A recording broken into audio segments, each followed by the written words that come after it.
con Limón. My name is Jose. And I am Vicky, and for our second episode, we're going to be talking about Venezuela. Yes. The magical, beautiful, tropical, incredible land of Venezuela, where we're both from. So, where is Venezuela, Jose?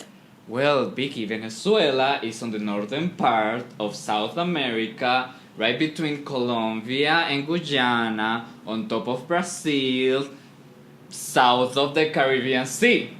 Yes, there, geography. Geography. Okay, so as a lot of you know, Venezuela is going through a very rough patch right now. We are having a very, very serious and terrible crisis in our country. So for us, it's very important to make this episode to give a little bit of information to those of you who don't know a lot of what's happening in Venezuela, and also to help our beautiful, amazing people that's living in Venezuela right now. For sure, because the thing is, in Venezuela, it's very hard to get factual information because a lot of stuff happens every single day, and the only way to find out what's happening is through family there or through social media. And if you're not really interested in Venezuela, which a lot of people aren't because they don't even know what it is, where it's from, where it's whatever, you're not gonna find out about anything. So we want to give and shine light onto those important topics. Yes, and we hope that you guys can take into consideration all the information that we're giving to you right now, and hopefully this will make you want to research more and look for more information and just get more knowledge about everything that's happening in our beautiful country and what you can do to help. So first of all, we're going to start, before we get into the crisis and all of the not so good stuff, we're going to start with the good parts about Venezuela, with some of the reasons why we love it and some of the reasons why it's one of the most beautiful, amazing countries in the world. Yes, for sure. So Venezuela, because it's such a very topic, we want to speak first about the good things. One of my favorite things about Venezuela is the Angel Falls. It's the largest waterfall in the whole world. It's one of the 8 wonders of the world, and it's so beautiful. Fun fact is the place where Up is inspired by. Not only inspired by, like, that's literally the place that they go to. If you look at the plane tickets, it says Venezuela right there. Yeah, so basically, how do they call them in the movie? Niagara Falls or something? No! Paradise Falls. Niagara Falls. Potato. Same thing. Oh Whatever. Anyways. So that's basically Angel Falls. And it's a beautiful place. It's incredibly, just nature overall in Venezuela, it's very breathtaking. Yeah. It's on another level. In fact, Venezuelan is one of only 17 countries that are considered mega diverse, because we have so many different species of animals, and it's incredible, honestly, all the type of fauna and flora that you can find in Venezuela. It's so beautiful. We're rich in oil, we're rich in minerals, we're so diverse in the flora, the fauna, everything. We have everything, like from the coldest, I was gonna say desert, but a desert isn't cold. Wow. Geography for y'all. We're just so knowledgeable right now. Honestly. No, but for real, we also have the El Rayo de Catatumbo. How's that called in English? The Catatumbo lightning. Yeah, the Catatumbo lightning. So basically, it won a record, a Guinness World Record and everything, for being the place where you're most likely to see lightning, because in a night it can hit 100,000 lightnings just in one night. And it's incredible, it's beautiful to look at, and just it's a phenomenon basically, and it's one of our favorite things too. And also another thing about Venezuela is that, as you can see, it produces beautiful women. Yes. Excuse me, who? Yes. Who? Yes. Who? And so, because we have won many Miss Universe, many Miss World. Beauty pageants are such a huge thing in Venezuela. Such a huge thing. Yeah, it's literally it's the culture. It's very important for us. Even though we know all the negative connotations it has, it has a lot of them. It's very important for Venezuelans. It's something at least for me, it's like sports. So basically it's like sports. Honestly, almost more important than sports in Venezuela. So it's a huge thing, and that's something that we're proud of. Because, sorry. No, you're fine. So we've had the most number of Miss Worlds, Yeah, I think we have the record for Miss World winners. Yeah, and we also have like 7 Miss Universe. Yeah. We're in second place. We're the only one that's first is the US, with 8. Yeah. So maybe soon. Maybe soon. We'll Who knows? tire. We're looking at y'all. Yeah. But the point is that beauty pageants are huge in Venezuela, and it's just part of our culture, basically. Yeah. And so there's a lot of good things with Venezuela, of course, as with any country, there are pros and cons. And Venezuela has many, and we love our country. We're so proud of it. We're saddened to see it go through all of this. Yeah, but I think that one of the main things that make Venezuela so beautiful, and like probably the best thing about Venezuela is its people. Honestly, Venezuelans are just the most caring, warmest people out there. Yeah. They will help you out if you ever need anything. It's just a big community, basically. Like, we're a pretty, not a big country, but I would say a medium-sized country. But it's just like everyone sticks out for one another, and everyone's very warm and very willing to help. And that hasn't changed with the crisis and everything. So that's, I think, one of the most important things that I miss the most about Venezuela. For sure. But now let's get right into it. Now, a little bit of the history about Venezuela, because to understand what's happening now, we have to understand what happened before. Yes. So Venezuela had, like, in the past, probably like 10, 20 years ago, mid like 1970s, Venezuela was one of the richest countries in Latin America. We have the largest oil reserves in the world. And it's so rich. It has so much oil. Oil is about 93% of Venezuelans' income. How's it called? Yeah, basically. And over 93% comes from oil. So because of this, many years back, I'm talking about 10, 20 years ago, when the oil prices were very high, Venezuela was getting a lot of money. So we were receiving all of this money. No one really knew what to do with all that money, because like we were a small country from Latin America. So even though we were a rich country, like no one knew how to manage the money and how to make it produce more money, basically. So when oil was discovered, everything else, like we stopped producing everything else. So, and we focused only on oil. And that's a terrible thing for the economy, to be dependent on only one thing. Because then what happens is that when the oil prices go down, Venezuela is not getting as much money, and well, like, one thing leads to another. Exactly. As you all know. And so another important part of the history of Venezuela is when Hugo Chavez became president in 1999. And so through his socialist government, like, he created many changes, he created many new policies, and a lot of stuff changed, basically. And that's when a really big change in Venezuela started happening, of course. Yeah, so basically what Chavez did, he took all this money that was coming into Venezuela because of the oil, and because his proposal was a socialist government, he used the money to build houses and to start programs that will help the people that were poor and that were unable to afford these things before. Which, like, in a piece of paper, it sounds great, but in reality, it's not great, because that's how basically the country went broke. Because he was using all of this money and putting them like into these programs, and little by little the money started running out, as it's logical. Yeah, it's a very hard system of government to implement, and it's a very delicate thing. Yeah. And then he passed away in 2013, and then Maduro, he became the president of Venezuela. Yeah, and then oil prices started to go down in 2014. This is when the economical crisis really started to hit Venezuela. This is when everything basically, I mean, since before things started to get worse, but in 2014, this is when the economy like shift completely and absolutely in Venezuela. So what happened basically is that we weren't producing anything other than oil.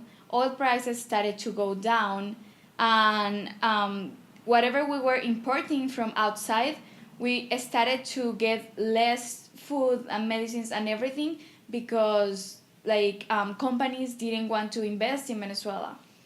And so this created this cumulus of things. It's very hard to explain what happened because this is the history of a country and we're trying to like Condensate. yeah, to give you like just the basic information that you need, but of course like there's many things that happen in order for like this crisis to get so bad and to get to this point, but we're only giving you like the most important points basically. Yeah, because a crisis is not created by one person, by one thing, by one moment, by one event. It's like this whole combination of many things. So, but we're giving you like the biggest, like important things that happen in overall generally. Yeah. So basically, yes, 2014 things started to get terrible economically. Also, in Venezuela, if you want to exchange bolivars for any other currencies, you have to like there's a how is it called Currency exchange system. Yeah, that's basically run by the government. So you have to like the government has to approve whatever amount of money that you have to exchange, and so this is pretty much like one of the worst things to happen to Venezuela. Because everyone basically, if you have bolivars and you wanted to travel to the US or to any other country with a different currency, you had to go to the government and you were only allowed to exchange a certain amount of money. And like so this created many things, one of them being that there was a official currency exchange rate and there was like black market currency exchange rate. And of course the official currency exchange rate is very low because you were only allowed to like exchange a certain amount of money, but the black market one, it's extremely high. It's like right there. So yeah, and this of course is also tied in with how inflation is going up like to the roof. It's spiraling out of control, honestly. Currently, the inflation rates in Venezuela is the highest in the world. It's estimated to reach 1 million by the end of this year, 2018. And that really says a lot about like how prices and how everything changes every single day. That's one of the reasons why it's so hard to get good, actual, and like current information because everything changes so rapidly. And of course, like since so many of the people that we know, so much of our families, friends, and all of that have left the country, there's like little ways that we can find out stuff, but still it's very hard. Yeah, so that's another very important point. After the crisis started in 2014, basically people had no money to buy food, people had no money to like the inflation rate was so high that the minimum wage it wasn't enough to even like go to the supermarket and get food and get like there wasn't food to buy either because of the shortages, like there's no medicine, nothing. So what people started to do is they started to immigrate to another countries, which had never happened before in Venezuela. Like Venezuela had never been a country of like. It was the other way around, basically. Yeah. People from many other countries went to Venezuela looking for like a safe place, and they found it in Venezuela. That's why Venezuela is like it's a country of immigrants, basically.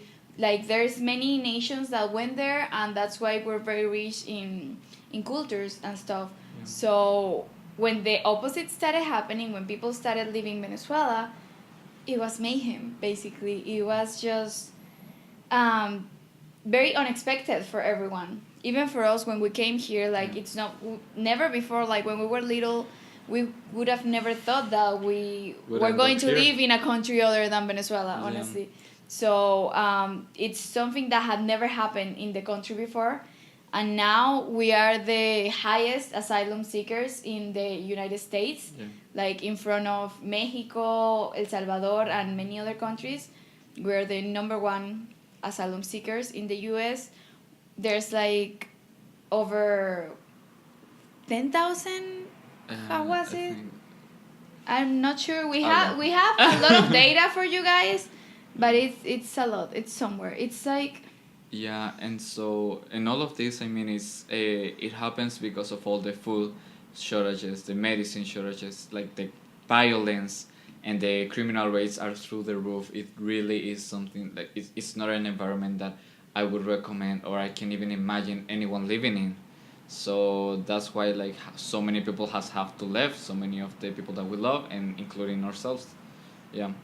yeah, it's very hard because the future of well, the future of Venezuela, its children, they're dying right now because there are no medicine in the country for them. New mothers, they don't have the means to go out and buy diapers, to go out and buy milk. Like they can't even afford basic stuff for the babies. So what happens is that Venezuelans are losing a lot of weight, and even babies, like newborn babies, they are born with like healthy weights, regular like weighing what a normal baby would weigh, and then in 2-3 months they are like underweight. They are like suffering health issues uh, because of their weight, because like they have nothing to eat, they are malnourished, because even if you can find anything, which is already like a hard enough struggle, to pay it is like a completely different thing. Yeah, so basically the present of Venezuela, which is the people that just graduated college, the people that were supposed to lead the country in the future, everyone is fleeing out of the country because they don't have a way to live there anymore. And then the new generation, the future of the country, they're dying because there's no food, there's no medicine. So newborn babies, they get sick with the most basic of diseases, and then they can't get better because there's no way for them to do so. So what's the future of Venezuela right now?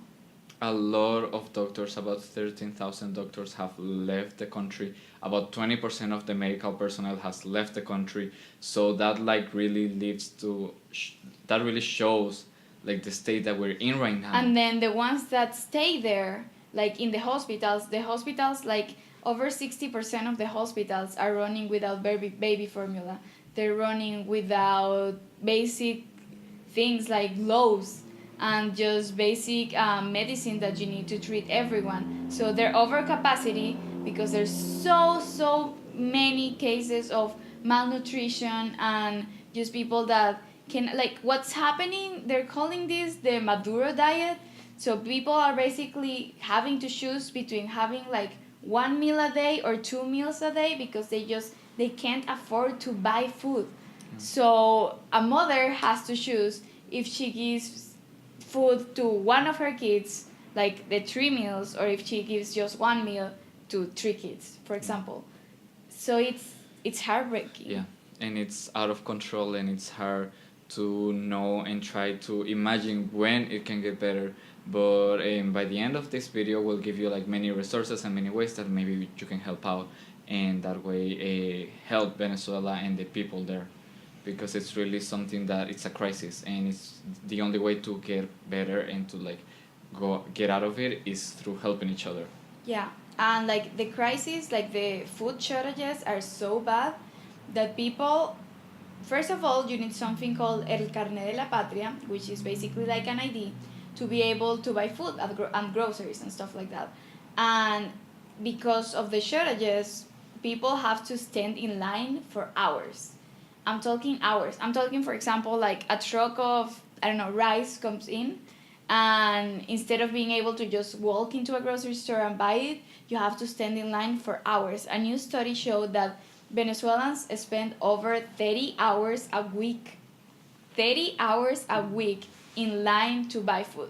And then a lot of the times, once they make it to the front of the line, there's nothing. Yeah. Like, they already ran out of whatever you were doing the line for. So, how can someone survive in these circumstances? Like, that's why 30 hours. Like, here in the US, the working hours are 40 hours a week. And that's just to basically get the client and told that they don't have it, or maybe that you don't have enough money to pay for it because you don't even know what the price is going to come in. So that's why we really have to come together and at least shine light on this issue, because it's something that it's so important and that it affects every single one of us. Yes, so just to give you some data, because I think it's very important, like it's one thing for us to talk about it and another thing to like support what we're saying with data that's coming from like studies that people have done lengthy research on. So 11,446 children under the age of 1 died just in 2016 alone. That's a 30% increase from the previous years. Wow. 80%, like the country is suffering from an 85% shortage of medicine, which is, 85% shortage of Like, medicine. what can you and even find? 90% deficit of other medical supplies. Yeah. 90%. Stuff like soap, gas, like there's nothing that like for you to work with. It's crazy. Then $1 is worth how much? I want you to hear this. So $1 is worth 3,600,000 bolivares, which if you don't know what a bolivar is, you have never handled it, you don't even know what that means, that doesn't mean anything to you. The bolivars basically are the currency in Venezuela. Bolivars. Yeah, after Simon Bolivar. And so $1 is 3,600,000 bolivares today, and then approximately. And then the minimum wage basically in Venezuela is 89 cents per month. I'll say it one more time. It's 89%. 89 cents! I don't know why I keep saying... What? I'll say it one more time. Yeah, because apparently... I can't say it because it's like... It's unfathomable. No. It's 89 cents per month. Not 89 cents an hour. Not 89 Not 89 cents per week. No bi-weekly. No. 89 cents per month. So to give you a little bit of like comparison, if today you want to buy $1, it's gonna cost you 3,600,000. If you were bolivares. If you were to buy it in January of this year, it would have cost you 110,000 bolivares. And then if you would have bought it in August of last year, so 1 year ago, it would have cost you 11,000 bolivares. So 1 year ago, the exchange rate was $1 was how much? 11,000. And right now, how much is it? 3,600,000. In 1 year, it went from 11,000 to 3,600,000. And repeating, inflation is supposed to reach the 1 million by the end of the year. The highest inflation rate in the world right now. 90% of the population cannot afford food, and people have lost around 20 pounds within the span of the last year and a half, which is 90% of the population can't afford food. This means that basically all of Venezuela is living in poverty. I'm talking about all kinds of people. Yeah. People that have that are well educated, that went to school, like have masters and like have all these titles, and that work as professionals that are in the medicine field. In like, I'm talking about everyone basically. Yeah, what I mean, 90%. Yeah, 90%. It's not just like lower classes. It's everyone in Venezuela. Like they can't afford food. There's no food either. Like, it's insane. I don't know how people are living there. Like, it's no way of living. And then we're the first country, our government issued its own cryptocurrency, and it's the first government to do so. Trying to basically like manage the economical crisis, but of course it didn't work. Yeah, and then the U.S. Department of State issued a travel warning for Venezuela of level 3, and they're basically saying that like violent crime such as homicide, armed robbery, kidnapping, and carjacking is common. That's like directly and directed out from like the U.S. Department. Because of course, if you have people, 90% of the population can't afford food. There's no food. There's no medicine. Then what happens? The crime rates go up because like that's the only thing you can do basically. If you can't afford food, what are you gonna do? You're gonna try to get it somewhere, even if you don't have the money for it. So like the violence in Venezuela right now is terrible. Even in these lines that we were telling you about, that people make lines to buy groceries, they a lot of the times like they go, and if someone is able to get, I don't know, a bag of rice, they steal it from them just because like they don't have food. Yeah. So and it's terrible. They also, the U.S. Department of State also in the travel warning, they are literally saying to bring your own medicine over the counter and prescription to be prepared because you're not gonna find it there. Yeah. And then Venezuela was also suspended from like regional organizations like Mercosur and the Organization of American States because of like the crisis that is going on.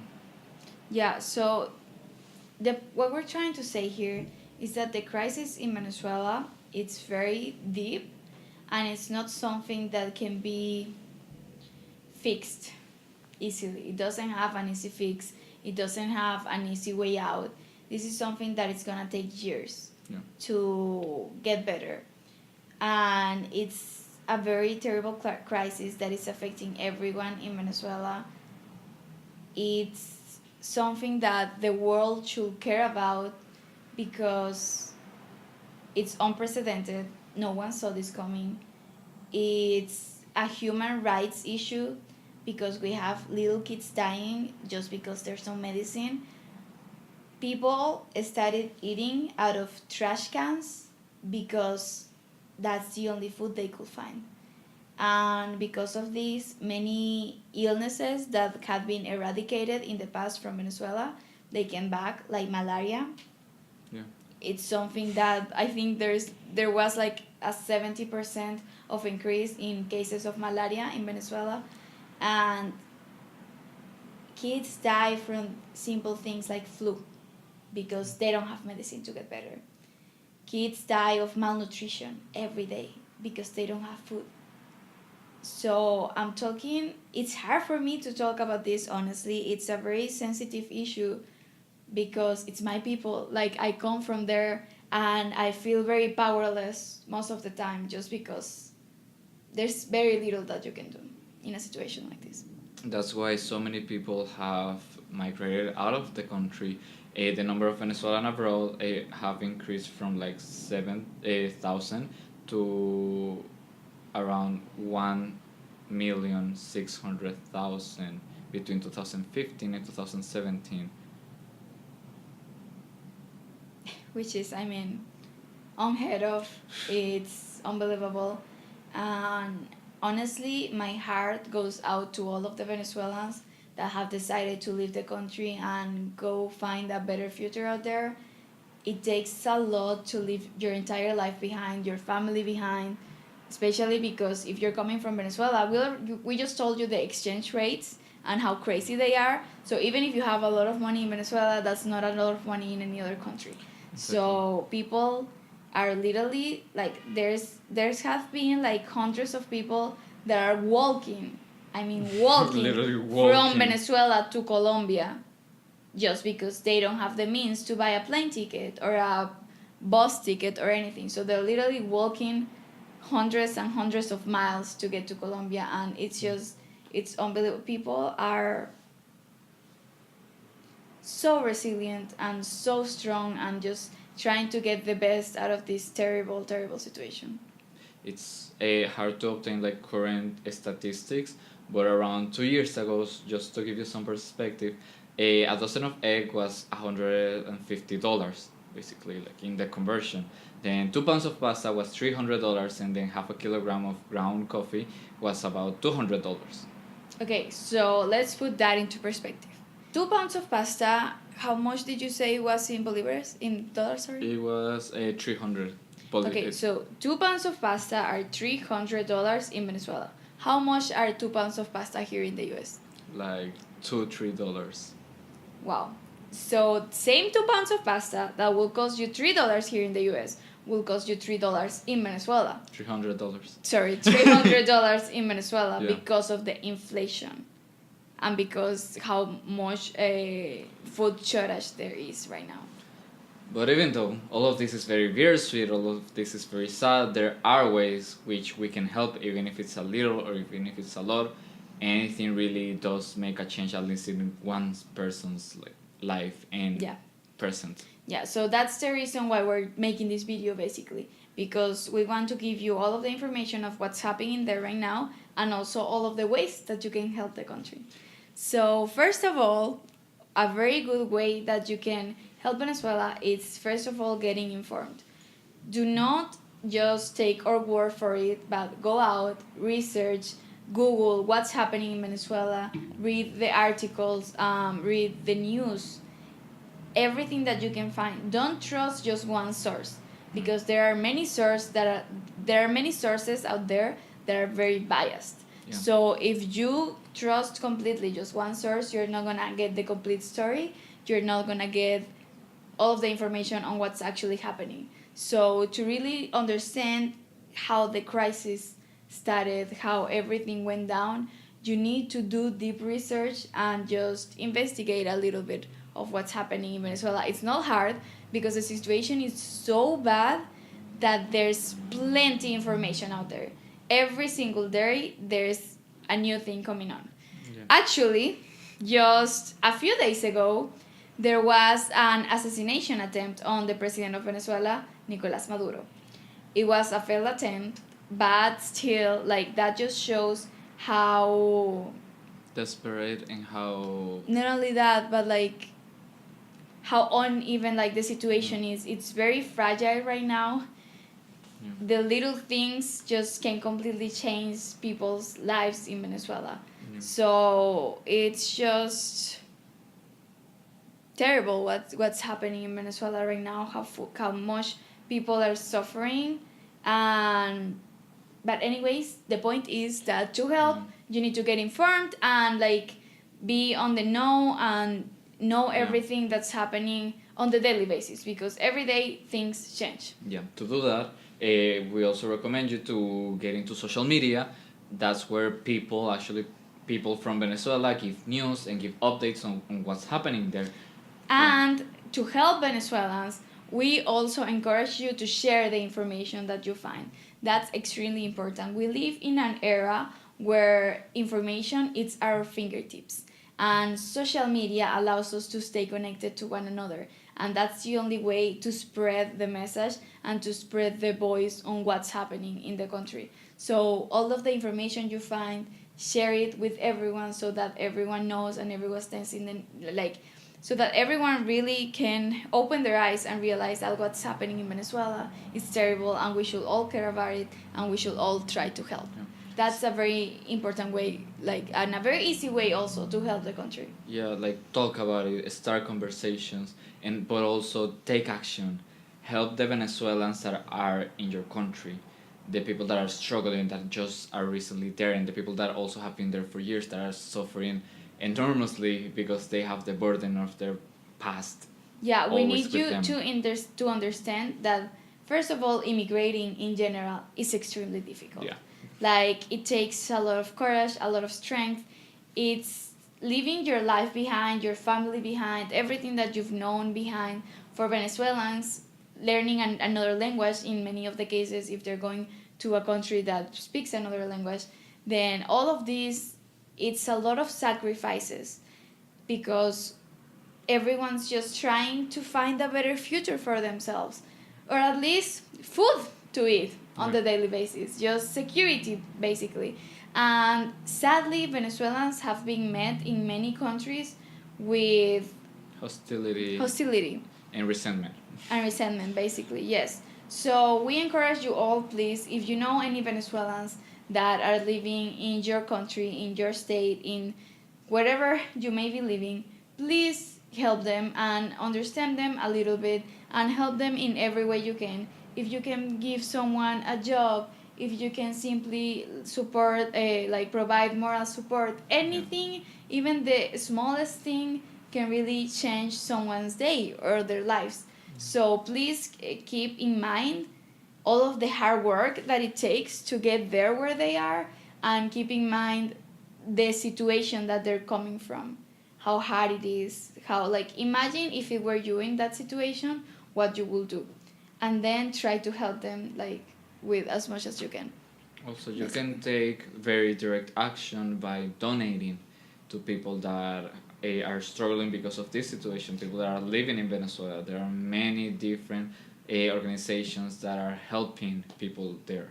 Yeah, donating is one of the best ways, because as you know, for example, if you live in a country where you're earning money in dollars and you're able to donate in dollars, this will help Venezuela a lot because of the exchange rates.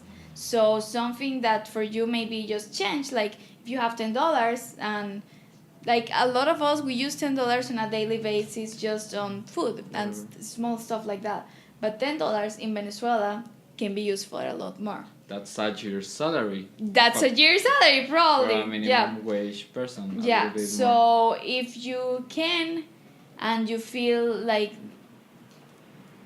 if you are basically, if you've understand everything that we've said here on this podcast, and you can relate and you can understand what people in Venezuela are going through, then we encourage you to please donate as much as you can for everyone in Venezuela that's going through a hard time, for all of the little kids that have no medicine and no food, and that at this moment have no future, basically. We encourage you to please do so. And on a lighter note... my birthday... My birthday is this week. So, yeah, my birthday is August 8th. I'm Leo, because, of course, I mean, how couldn't I be? I'm a Leo, and my birthday is August 8th, and I'm super excited. So, this year, what I want for my birthday is for all of you to please donate money to Venezuela. Now, I have selected a few organizations that have dedicated many, many years of their lives to helping everyone in Venezuela. They provide food, medicines, many, many different things. To those that are in Venezuela, the money gets straight to them. And basically, it's just a great way for you to celebrate me in my birthday, and for you to help Venezuela too. So I'm going to talk a little bit about the organizations that I have selected. First of all, we have SOS Children's Villages. This is a great organization that has been in Venezuela for many, many years. I'm gonna put all of the links of the organizations down below on the description box, and I'm also going to put them on my Instagram page. I'm going to put them on my stories, and I'm going to put them on my story highlight as well, so that you can see it throughout many, many weeks. So basically, yes, SOS Children's Villages, they let you sponsor a child. So you can pay either $35 a month, or you can pay $420 a year. This will give a child the opportunity of living with a loving family. They will have a mother that will care for them. They will have food for the entire year if you pay the $420, or for the month if you pay the $35. They will be able to go to school, and all of this will be covered by the $35 a month that you will be sending.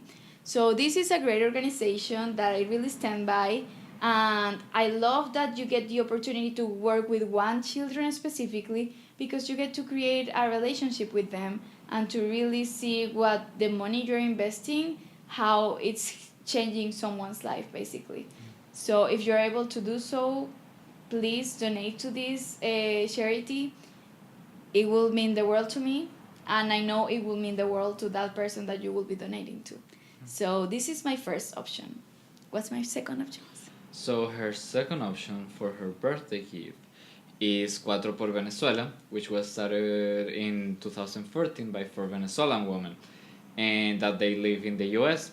So basically they specialize like in different areas Yeah, they have these different areas that you can donate to. So if you want to donate food to the country, then you can select that and you will only donate food. If you are more concerned about the medicine, you can select that and you can donate medicine. You can donate $30, $20, $40, $10, whatever you want to donate. Just donate something and you can choose the specific part that you want to donate to, basically. And then the other one that I have is Comparte por una vida. So Comparte por una vida helps infant feeding in Venezuela, which is very near to my heart because I am very concerned about all of the terrible things that are happening to the next generation of Venezuelans, because if all of the babies are dying, then what's the future of Venezuela going to look like if there's no one there?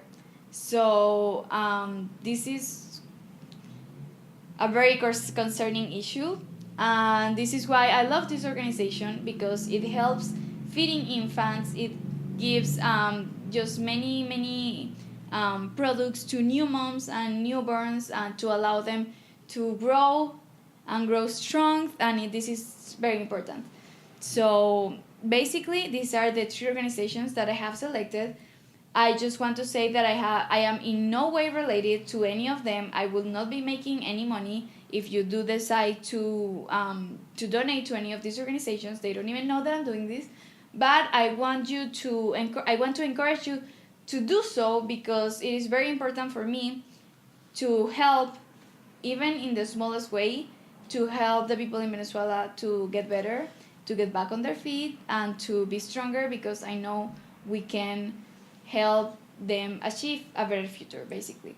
So to give you a little bit of an incentive for you to want to do this and donate, everyone that donates, that sends me a picture or a screenshot or whatever of your donation through Instagram, I will be posting the picture, or I will be basically posting your Instagrams on my Instagram story.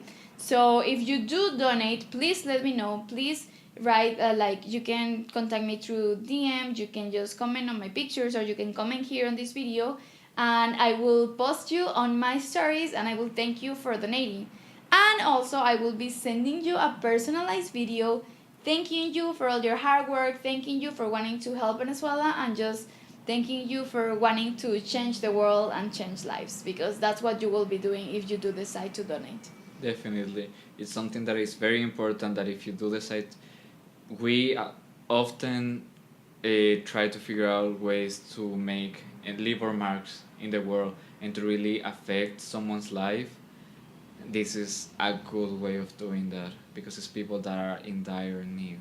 Yeah, so if I want to ask you all to take a moment and think what your lives will be like if any of the things we told you will happen in the place that you're living in right now. How that will change the world that you're living in, basically, and how that will change your life. And I know the answer, basically. I know how concerning this will be for all of you, and I know that once you do that, once you put yourselves in the situation of everyone that's living in Venezuela, you're going to want to donate. So please, I ask you to basically treat it as if it were yourself going through this situation, and just, it's a small step to wanting to change the world and make a terrible situation a little bit better.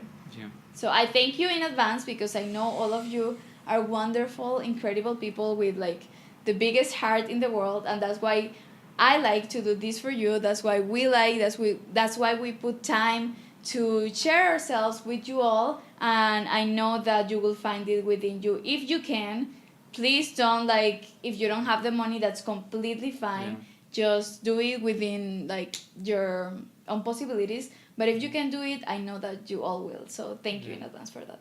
Yeah, for sure. You can try and figure out all of these little tips that we gave you. They really do make a change. Because maybe you don't have money to donate, but maybe you speak about it with a person that does, and maybe they can make a difference.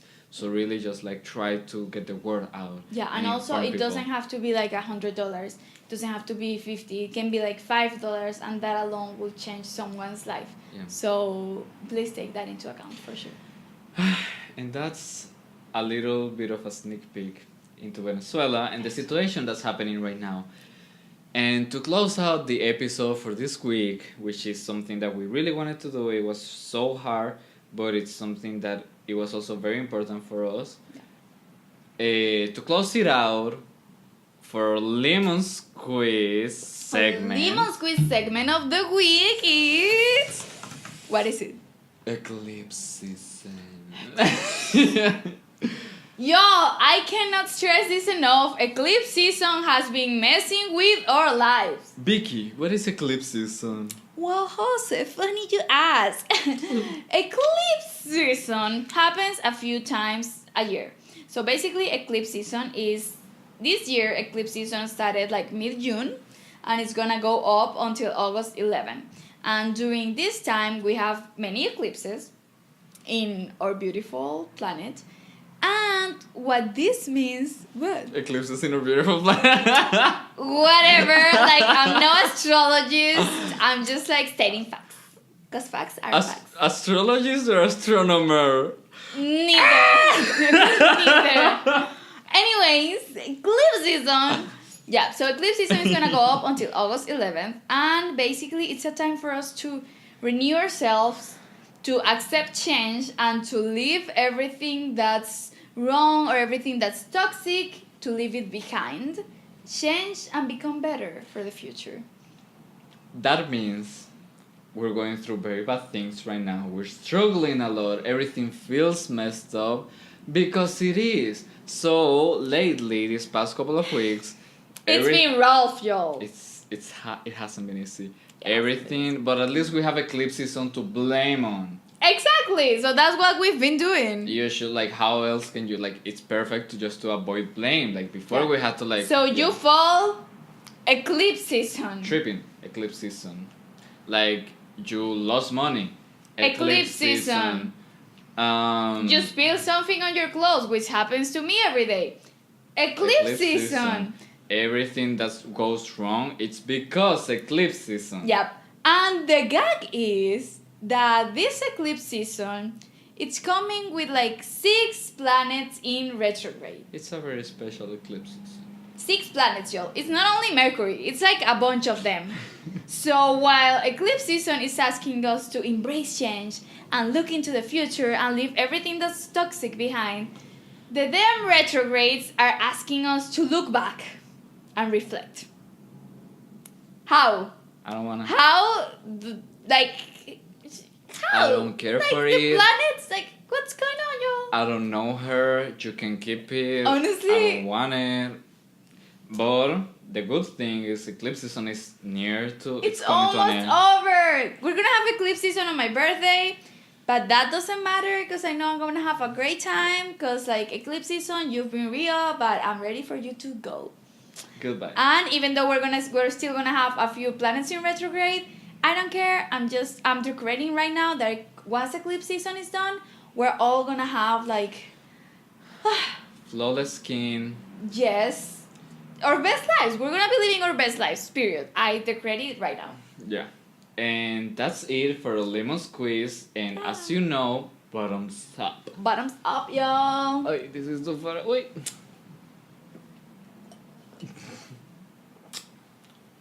This is so good.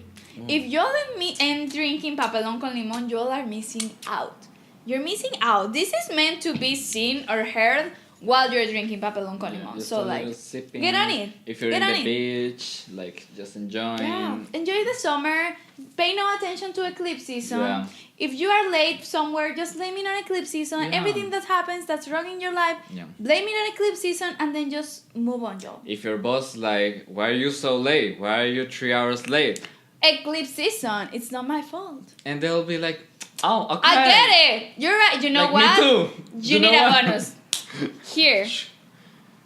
And that was it for our second episode of Papelón con Limón.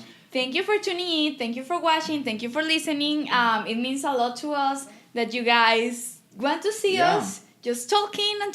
And we love you guys. And we love making this for you. It means so much to us that you guys are so supportive and that you guys want us to keep doing this. Yeah. So check back with us in a couple of weeks. Who knows what we'll be talking about. Yeah, and we'll see. And as always, don't forget to get your thirst quenched. Bye, guys.